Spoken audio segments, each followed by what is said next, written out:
புதுசா சர்ச்ல இருந்து வந்திருக்காங்க. பாஸ்டர் அவங்க 2 பேரும் பாஸ்டர். இந்த பிள்ளைங்க எல்லாருமே வந்திருக்காங்க பார்க்கறதுக்கு. சரிங்களா? எல்லாருக்கும் ஸ்தோத்திரம் சொல்லணும். தொடர்ந்து அவங்க மத்தியில வரதுக்கு நீங்க என்ன பண்ணணும்? பண்ணணும். ஓகேங்களா?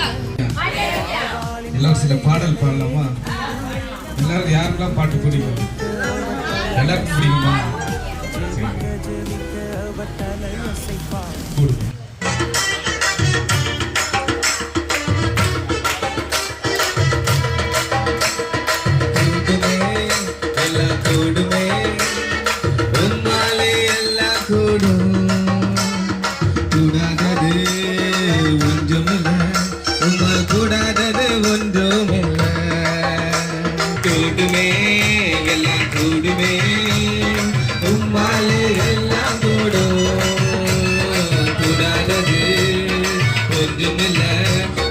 கூடாதது ஒன்றும் இல்லை. சொல்லுமா? கூடுமே எல்லாம் கூடுமே, உம்மாலே எல்லாம் கூடும். கூடாதது ஒன்றுமில்லை, ஒன்றுமில்லை. உம்மாவும் சொன்னால் போதும், கைகள் ஓடுதையா. உம்மாவும் சொன்னால் போதும்,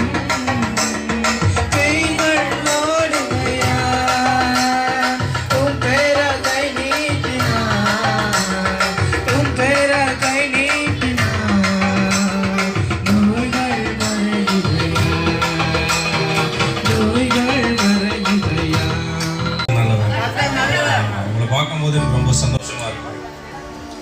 ரொம்ப சந்தோஷமா இருக்குது உங்களை பார்க்கும்போது. சந்தோஷமா இருக்குதா? காரணம் என்ன தெரியுமா? காரணம் என்ன சொல்லுங்க? காரணம் என்ன சொல்லுங்க?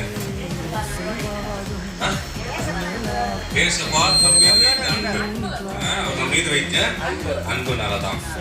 நம்ம இன்னைக்கு ஒரு சில வார்த்தைகளை தான் பேச போறேன் நான். ஓகேங்களா? நீங்க ரொம்ப கவனமா கேளுங்க. எனக்கு உங்களை பார்க்கும்போது என்னோட வயசுல அதிகமா இருக்கிற மாதிரி தெரியல, சின்ன குழந்தை மாதிரி தெரியுறீங்க. சின்ன குழந்தைங்க எங்கள் சர்ச்சில் விபிஎஸ் எடுக்கும்போது எல்லாரும் இப்படிதான் இருப்பாங்க. சின்ன குழந்தைங்க பசங்களுக்கு தான் என்ன இருக்காது அப்படின்னாக்கா எதை குறிச்சோம் கவலை இருக்காது.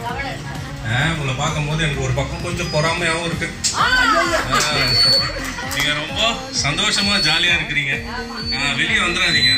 வெளியே ஐயோ பயங்கர கஷ்டம், பயங்கரமா இருக்கு. வெளியே வராதிங்க. இதெல்லாம் ரொம்ப சந்தோஷமா நீங்க ஆண்டவர்கள ரொம்ப நீங்களாம் ரொம்ப ரொம்ப கிருபை பெற்றவர்கள் ஆண்டவர்கள. விசுவாசம் அப்படின்னு ஒரு வார்த்தை இருக்குது பைபிள்ல. விசுவாசம் அப்படின்னு ஒரு வார்த்தை இருக்கு. இந்த விசுவாசம் அப்படின்னா என்னது அப்படின்னாக்கா நம்பிக்கை. நம்பிக்கை நம்பிக்கை அதாவது நம்பிக்கை அப்படின்னும் போது நம்ம மற்றவங்க மேல இருக்கக்கூடிய நம்பிக்கை. நம்ம நிறைய பேர் நம்பி இருப்போம். ஆனா அவங்க என்ன பண்ணிருப்பாங்க, நம்ம நம்பினதுக்கு ஏற்றார் போல இருந்திருக்க மாட்டாங்க, கையை விட்டுருவாங்க.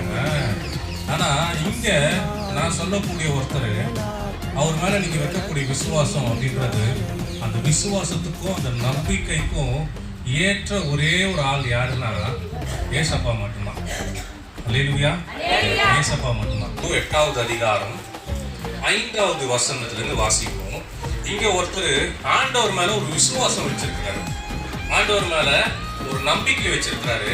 அது எப்படி அவர் நம்புறாரு அப்படிங்கறத குறிச்சு பார்க்க போறோம். வாசிக்குமா? மத்தேயு 8. பிரவேசித்த போது 100க்கு அதிபதி ஒருவன் அவரிடத்தில் வந்தான். இந்த 100க்கு அதிபதி அப்படின்னு சொல்லக்கூடிய ஆளு யார் அப்படின்னா ரொம்ப பணக்காரன். ஆண்டவரே, என் வேலைக்காரன் வீட்டில் திமிர்வாதமாய் கிடந்து கொடிய வேதனைப்படுகிறான் என்று அவரை என்ன பண்ணானா வேண்டிக் கொண்டான். ஆண்டவர் கிட்ட வந்து இந்த பணக்காரன் வந்து நிக்கிறான். எதுக்கு நிக்கிறான் அப்படின்னா தன்னுடைய வேலைக்காரனுக்காக. அந்த ஒரு முதலாளி வந்து ஆண்டவர் கிட்ட விசுவாசமா நம்பிக்கையோடு வந்து நிக்கிறான். இது வரைக்கும் ஓகே. ஆனா இதுக்கப்புறம் என்ன நடக்குதுன்னு பாருங்க. அதற்கு இயேசு நான் வந்து அவனை சொஸ்தமாக்குவேன் அப்படின்னு சொல்லிட்டு அந்த இடத்துல இயேசு சாமி சொல்றாரு. அப்போ இயேசு சாமி சொல்லும் போது கரெக்ட் தானே, அது கரெக்ட் தானே. அவர் வந்து அங்க உதவி கேட்கும் போது எதுக்கு வந்து உதவி கேட்கிறாரு? ஆண்டவர் மீது நம்பிக்கை வைத்து, ஆண்டவர் மீது விசுவாசத்தை வைத்து, இவர் செய்வாரு, இவரால் முடியும், இவரால் இந்த நோயை தீர்க்க முடியும், இவரால் குணப்படுத்த முடியும் அப்படின்னு சொல்லிட்டு இவர் வந்து கேட்கும் போது அங்க இயேசு சாமி என்ன சொல்றாருன்னா, சரிப்பா நான் என்ன பண்றேன், வீட்டுக்கு வரேன், நீ என் மேல விசுவாசம் வைத்ததுனால நான் என்ன பண்றேன், வீட்டுக்கு வரேன் அப்படின்னு சொல்லும் போது அங்க அந்த 100க்கு அதிபதி என்ன சொல்றாருன்னு கேளுங்க. 100க்கு அதிபதி பிரதியுத்தரமாக, ஆண்டவரே நீர் என் வீட்டுக்குள் பிரவேசிக்க நான் பாத்திரன் அல்ல. அல்லேலூயா. அந்த இடத்துல அந்த 100க்கு அதிபதி அந்த பணக்காரன் சொல்றானா, ஆண்டவரே நீங்க என் வீட்டுக்கு வரத்துக்கு என் வீடும் நானும் தகுதி அல்ல. என்ன சொல்லிட்டாரு? தகுதி இல்ல அப்படின்னு சொல்லிட்டு அவர் என்ன சொல்றாரு கேளுங்க, படிமா. ஒரே ஒரு வார்த்தை நீங்க இங்க இருந்து சொல்லுங்க. அப்பொழுது என் வேலைக்காரன் சொஸ்தமாவான். அல்லேலூயா. அப்பொழுது என் வேலைக்காரன் சொஸ்தமாவான் அப்படின்னு சொல்லிட்டு அந்த 100க்கு அதிபதி சொன்னதை பார்த்து இயேசு சாமிக்கு ரொம்ப சந்தோஷமும் ஆச்சரியமா இருந்ததாம்.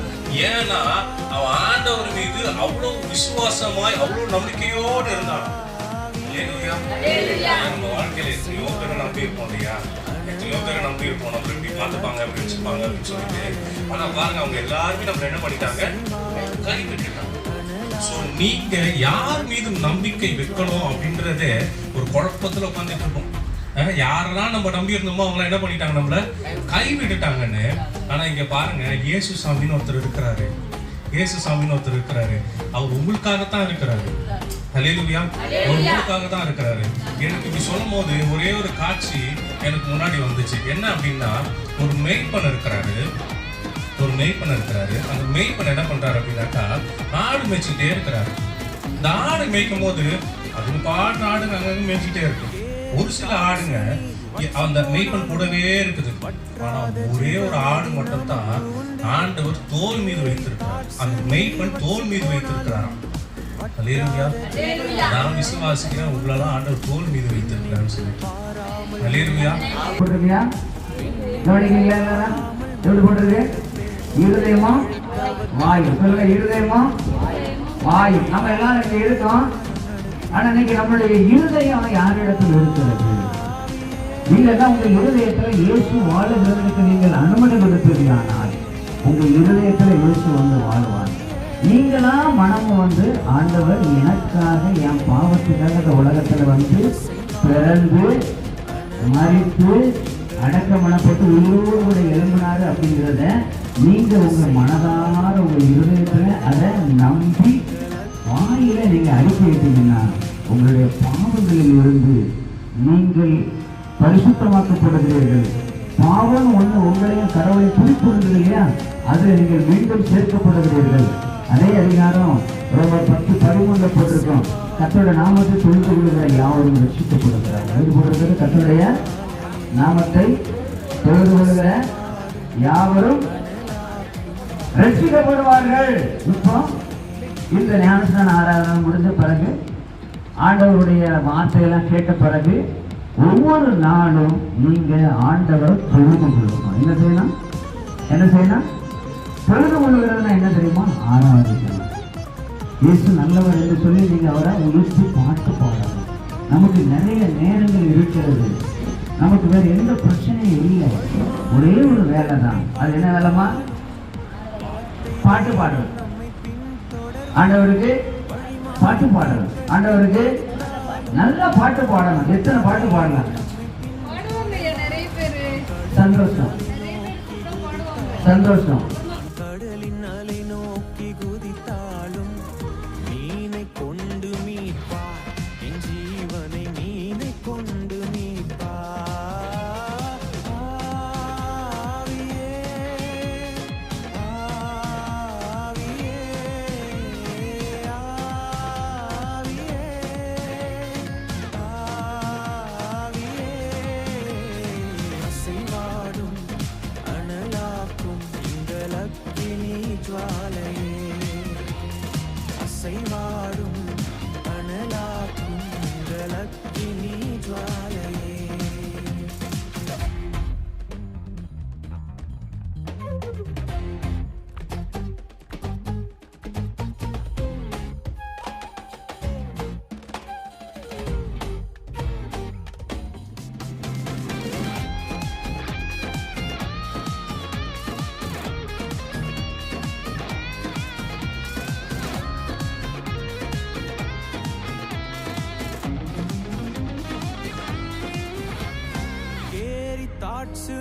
வற்றி போனாலும் வற்றாத ஜீவநதி நமக்கு உண்டு.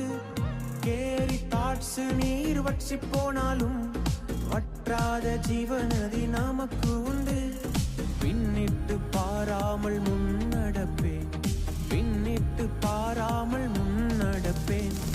அழைத்தவர் கரம் நடத்தும், நம்மை அழைத்தவர்